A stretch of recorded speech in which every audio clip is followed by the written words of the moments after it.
So, there's a lot of heat on Rutherford County Mayor Joe Carr right now. We're talking formal ethics complaints, and they're raising some major questions about his conduct.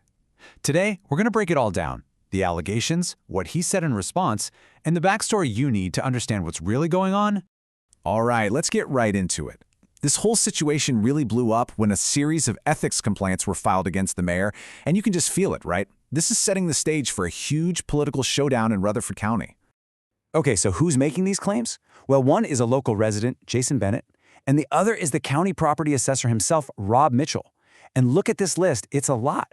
We're talking accusations of using his courthouse office to sell his own honey, trying to sway a commissioner before a hearing, coordinating political hits, and maybe the most serious one, allegedly going after the very person who filed the complaint. I mean, this is a whole range of accusations that really gets to the core of what we expect from our public officials. Now, this is where it gets really interesting. You don't often see evidence this direct. This quote is supposedly from the mayor's own social media. I mean, read it. "I keep some honey at my office at the courthouse. Rachel and Carla can help you if I'm not there." For the complainants, this is basically Exhibit A. They're saying, look, he's admitting right here, in public, to using his office and county staff for a private business. And then things got even more intense. The complainant, Jason Bennett, says that just hours after he filed the complaint, a county employee, the EMS director no less, called his boss to ask about him. Bennett's take on that? He saw it as a message, a straight-up act of intimidation, basically retaliation for daring to speak up. Okay, so you've got these really serious allegations piling up. The big question is, what has Mayor Carr said about all this? How's he responding? This is a key part of his defense strategy. After an earlier complaint, the mayor went public saying he was vindicated. But here's the thing, his critics jumped all over. The district attorney didn't clear him. He just said there wasn't probable cause for a criminal charge. And, that's a world of difference from being cleared of an ethical complaint. The argument from his opponents is that he's twisting the language to make it sound like a total exoneration, when it really wasn't.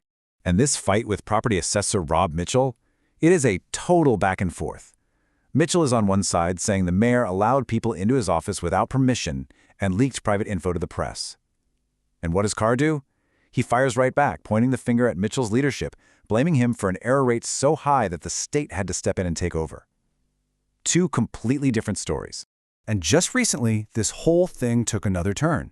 The county commission passed a resolution, unanimously by the way, about the ethics committee, and Mayor Carr, he vetoed it, flat out blocked it. His reason was that he got legal advice saying it was against state law, basically because it would let commissioners appoint themselves as alternates to the committee that's supposed to hold them accountable. Okay, so to really get the full picture here, especially with these allegations about using his office for personal gain, we have to rewind a bit. We need to look at what the public record shows about the mayor's own financial history. And wow, when you look at the public records, you see a pattern that goes back a long way. It starts all the way back in 1999 with some unpaid tickets. Then, from 2005 to 2016, a string of late property tax payments. We're talking 6 different years, sometimes paid a couple of years late. It really escalated in 2017 when his farm was almost put up for auction because of unpaid taxes. And right after that, between 2018 and 2019, he was sued 3 separate times for bad debt.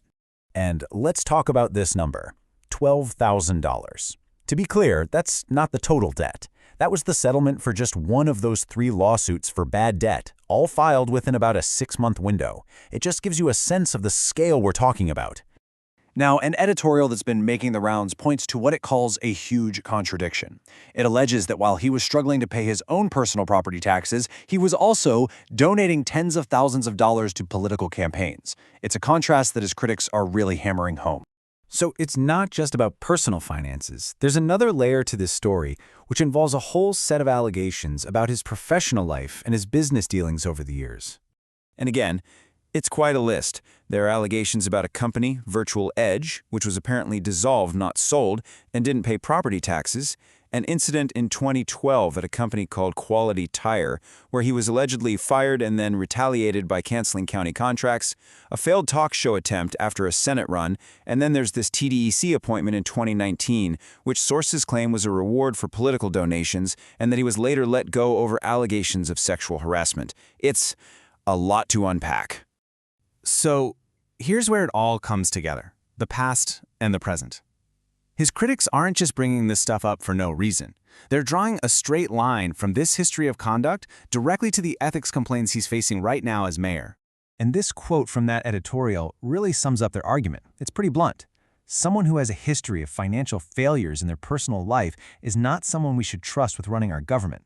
The core idea is simple. If you can't manage your own finances, how can we trust you with the county's money?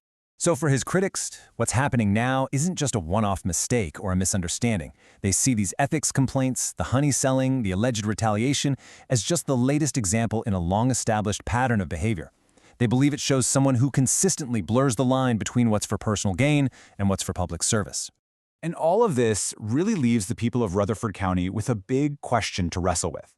When you have a public official whose past actions and present controversies seem to collide like this, what does accountability even look like?